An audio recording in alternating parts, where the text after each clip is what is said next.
Straightening out to do.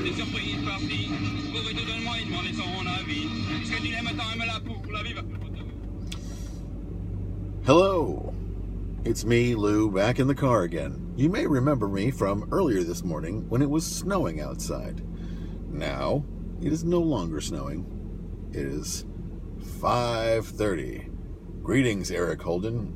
I hope you are well.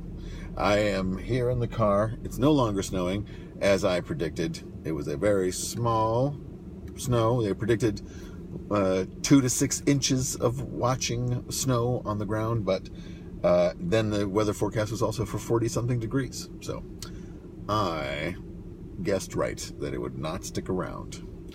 I guess other places, a lot of accumulation. Standard, Long Island, lake, a river effect snow. There's just a lot of water over there. Typical. Yep. That's right, Thurston. Yeah, Snoreaster. Am I right? You guys are right. Thank you. Thank you for the comments. So yeah, that again, Seattle, 2 people in Seattle who I know who don't know each other, but live in Seattle. There you go. That's a total of 3 people that I know out there who have never met each other. But yes, it is over, and now I'm sitting in the car. And I was concerned the block was mostly parked in when I got here before 5 o'clock, but it was not, and I was able to get a spot. Yeah, I'm just here in the car and hanging out. I was listening to a little, what seemed to be French rock and roll from the 50s or 60s. That was like kind of bizarre, but that's because I was listening to WFMU, which is a kind of bizarre radio station. You know what's interesting was yesterday I did a test broadcast on with the Twitch app, or maybe it was even this morning. I did not get a lot of sleep, so I don't remember. It must have been this morning. And on the Twitch app that I use to broadcast to Twitch, it does do the flip so that I am, so things look correct. This would look like a P and not a backwards thing. But it was disorienting because I would move this way and it would do the right thing and go that way because it was flipped. But I did not like it. But I would still use it if Facebook would allow this app to use its camera API, but Facebook does not, because Facebook wants to control the experience. Why am I on the other side of the mirror? I've been trapped here by an evil witch. Oh, what was the name? There's a really great martial arts movie that I really liked, whose name I cannot recall now, but there was an evil guy in it called the Silver Fox, and he could dive through you and sort of like not possess you, but like potentially trap you in a mirror if he dove through you enough times. It was weird.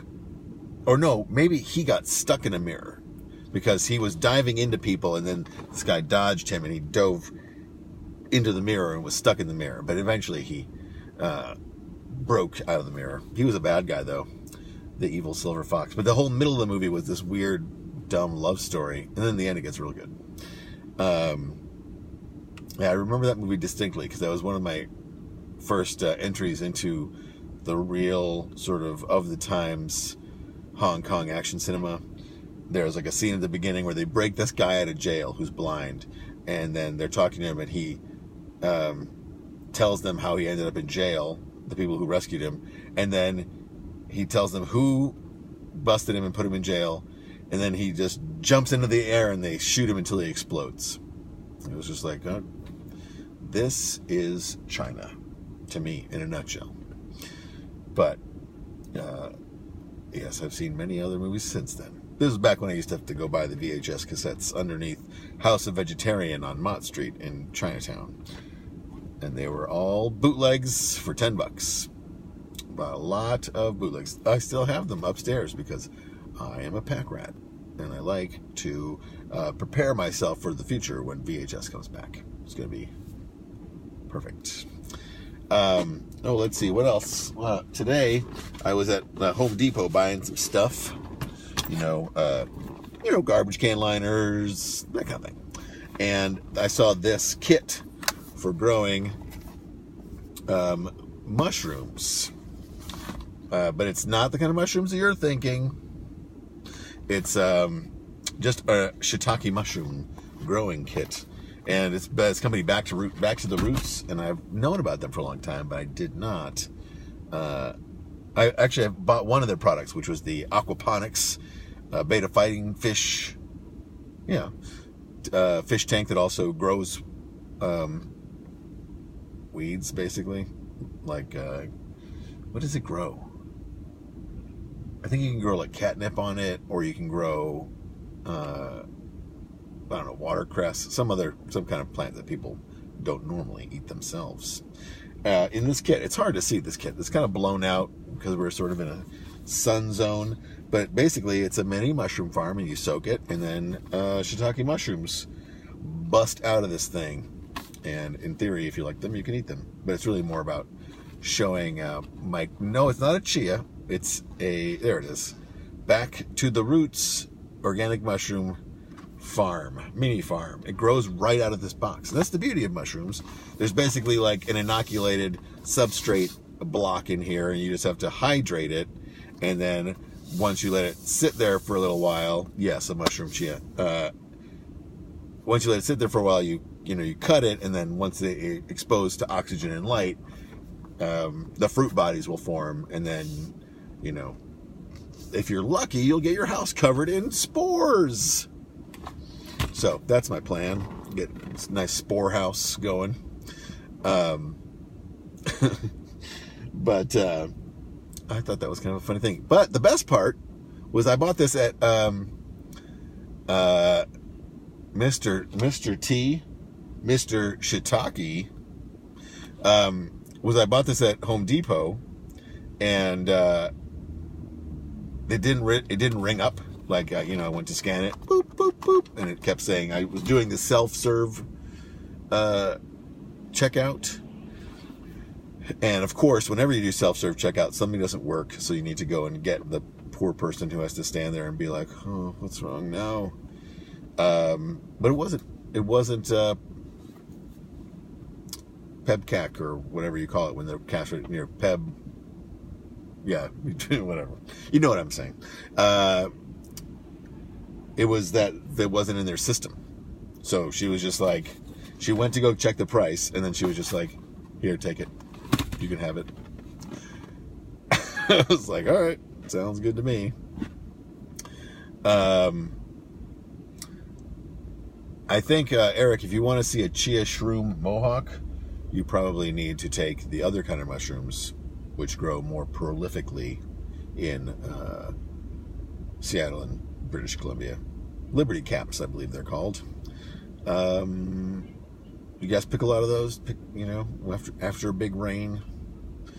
I know, I used to talk to a guy online who lived up in Vancouver, and he would say that when he was in high school and college, that he would just pick them off the side of the road and eat them.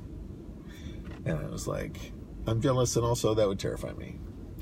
But yes, so it's fun. I'm always, although I personally am not a fan of eating mushrooms, I don't like the taste of dirt. It's just kind of a funny thing to, I enjoy the process of growing mushrooms. And I've grown mushrooms before, but not for the kids. Literally, not for the kids. But now I will.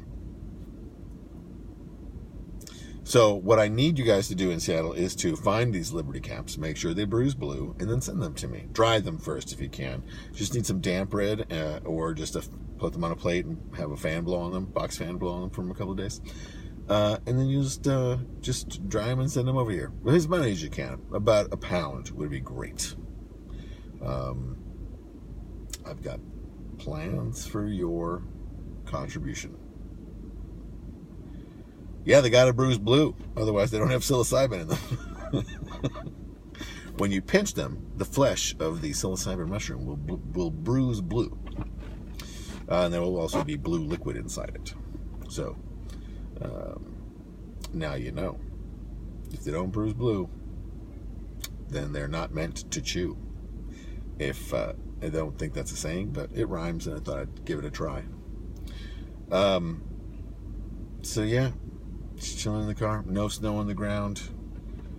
Got to go into work. Drew some pictures of some people on the train today.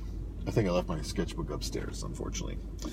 So I can't enthrall you with infuriating a scam likely call. I bet someone was calling to give me a new line of business credit. Oh boy. That was annoying. A very annoying scenario. Why is it? I mean, I was reading in the news about how robocalls, are on the rise on cell phones as landlines go away and phone centers become desperate to con old people out of their money. But why you would just take a random phone call and be like, oh, for me? A $250,000 line of credit? Why, of course I'll give you my bank information. I'm not gullible. Or that's what people tell me.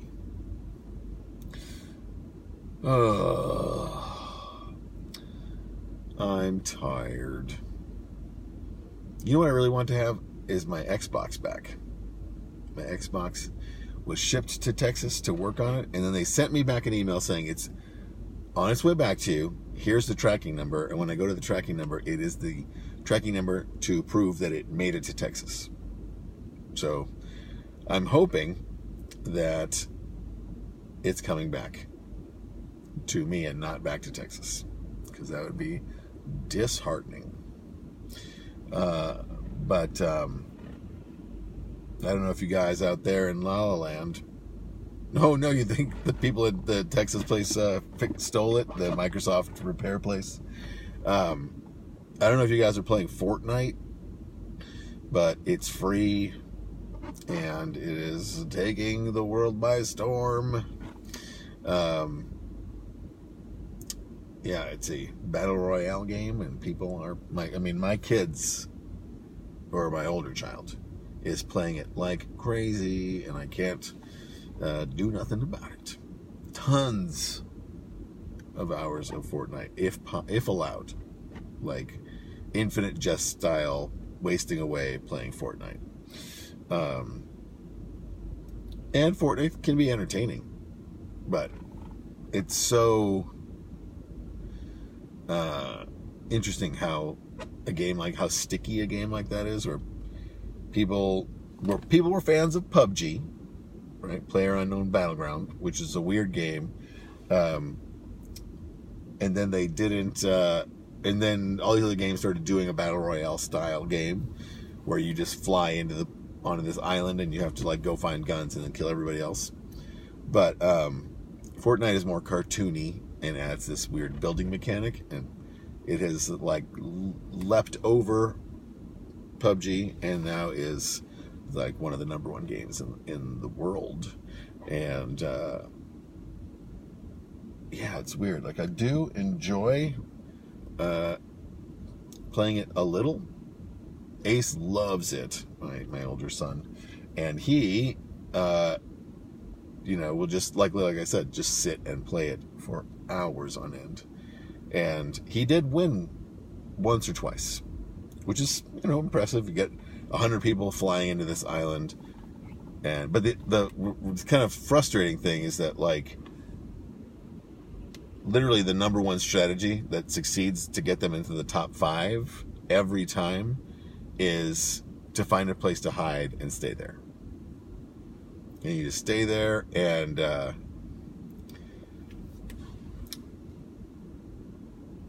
oh, did you play? You played Fortnite. Eric Holden is saying that he played Fortnite, and someone spam invited me. He joined, and then he landed on a roof and died. That is a common strategy. I mean, it's the building is simple and yet complicated enough to be annoying. and the way the guns shoot is unsatisfying to me because it's not a first-person shooter. It's a Lara Croft third-person behind shooter.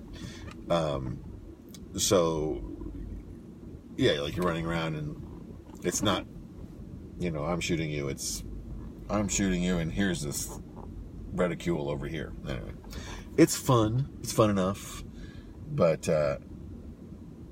yeah, I don't know how they're gonna make money because right now, I guess you can. It's all cosmetics. It's just like everything else. But yeah, nothing that can improve. No pay to win upgrades.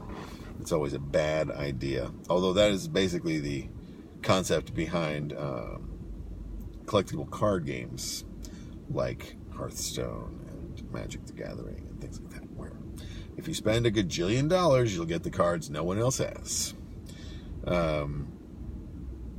Unless you do, those things where the tournament ones where everyone goes and pays for a fifth of a box of cards, and then you all just nerd out with your cards. Again, I've never played a real game of Magic the Gathering, so I don't know. But I played plenty of Hearthstone and ran into people who played it. That game is one of those games where you play it long enough, you're going to run into people who really know what the fuck they're doing and know the strategies and know how the cards interplay. And if you don't know, like me, or you don't care, then you will have a terrible time. And hello, April Allen, from my high school days, watching from, I want to say Georgia, but I'm not sure.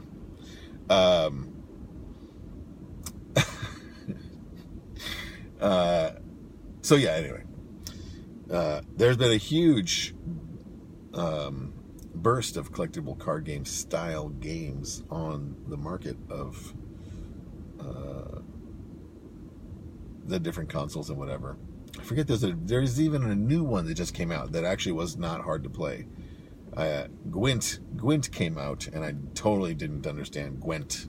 It's the Witcher based card game, but because I'm not a Witcher fan, I don't get it. I think there's an Elder Scrolls Online card game. There's so many card games. Oh boy, look at that. Keep the hat on, mister. But what was I going to say? Anyway, enough video game chit chat for me. You're about to run your D&D game, Frank Wilderspin. That's impressive. I did one brief run of D&D with my former improv friend Ryan Sturt and his little group that he was doing here. And he actually does a group with Eric, I believe, where you guys play over the internet. Yeah, I would like doing that. It's just a matter of, finding time as an adult to go and role play with your friends. It's difficult to do. And I mean, I bought Ace, a Dungeons and Dragons, like the latest edition, 6th edition, 5th edition, 5e, whatever it was. I bought him a Dungeons and Dragons, like the basic kit. Never looked at it, never opened it. I opened it for him and showed it to him, and he was still like, I don't care. Asher's in 4th grade right now, which is when I was introduced to Dungeons & Dragons way back in 4th grade at Trinity School. And I had no idea, and someone just gave me the box for my birthday, and then they DM'd the party, and I was like, oh, this is the best. I love it. And everyone at the party had a great time, and then I could never get anyone else to play. It's just the way it was. And then, as the problem with me, any hobby that I get into, when I meet the people who are into it as well, I usually am like, ooh, I don't like these people. It's that way for paintball. It's that way for many other things that I've been like, I'm kind of getting into this. Let me go to a convention. Oh, everyone here is kind of a super weirdo. But yeah, I would still play if I had a chance. But my wife, no way. And I can remember playing. I don't know if I've made this anecdote before, but I remember playing, like I would bring my shit everywhere and be constantly rolling characters and learning about, armor classes and, what if there were ninjas in the world? But I know there was later, they added sort of an Eastern warlords kind of thing to it. But, yeah, I never got to really play with anybody. And I can remember getting a couple of games going, and it would last like an hour, and then people would be like, yo, I gotta bounce. Whatever. We were teenagers. And then I think it felt like there was a big dip in the popularity, and then as nerd culture sort of rose again, all these people have started playing who previously would never have thought about playing. And somehow I'm still in the outs. Yeah, now there's ninjas. But I can remember going to the Complete Strategist that was over in the 50s, not the one in the 30s, and buying books about, spending my allowance on weird books about ninjas. Yes, the mid-90s were a dark age for nerdery, even with shows like Parker Lewis Can't Lose, who was kind of a nerd, but he was also kind of a proto-bro. If you know what I'm saying? He was kind of like, it was Ferris Bueller's Day Off with a little bit of more swagger and, Oh, well, I guess if I did move to St. Louis, I would have plenty of time because I would be unemployed.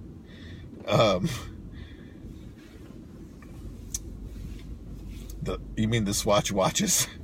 That is very funny. Oh, welcome, Kathy, my college roommate for a year and friend from Milwaukee, watching from West Allis, no, Cudahy. I forget where you live now, but yeah, it'll come to me. Yeah. Just there was no one to play, and I had several Swatches. I had the longest one I had was a pop one that like popped out. You could change the band. I didn't have other bands, and it was really big, like gross big, but I still liked it. And then I switched to Fossil because Fossil was the cool new watch. And I had a great Fossil watch that had Spider-Man on it. And then in this little like rotating thing, it had like Gwen Stacy and J. Jonah Jameson and the Scorpion. Like it was like these three rotating heads that kind of moved with the time. And I liked that quite a bit. And then I think water got inside it because you like the Cox watches. That is more about a kind of fabric you put on your dick. That is like you go to like a carpet store and go like, hey, you get some Cox watches, drape them on your dick, and be like, if I was going to upholster my dick, this is what I would put on it. A nice oriental pattern. Yes, I think I still have some of my Swatch case from when I bought that stupid Spider-Man watch way back when. Then I switched to Swiss Army watches, which I loved. They were rugged and lasted forever.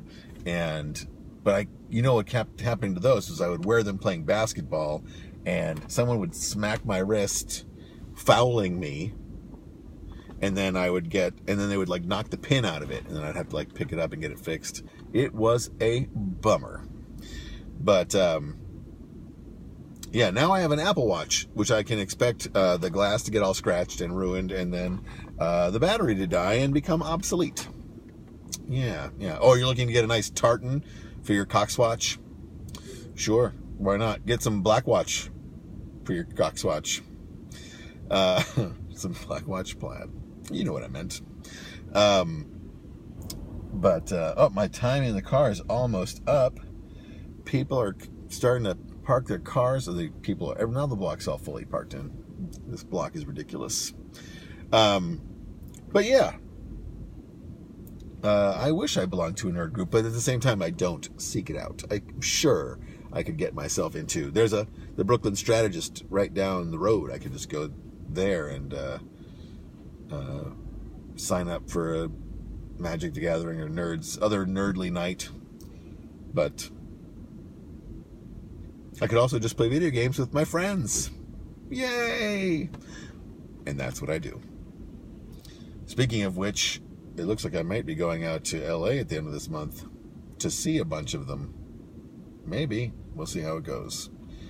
So if you're in LA, let me know what you think about me coming to LA to see you and hang out. Okay.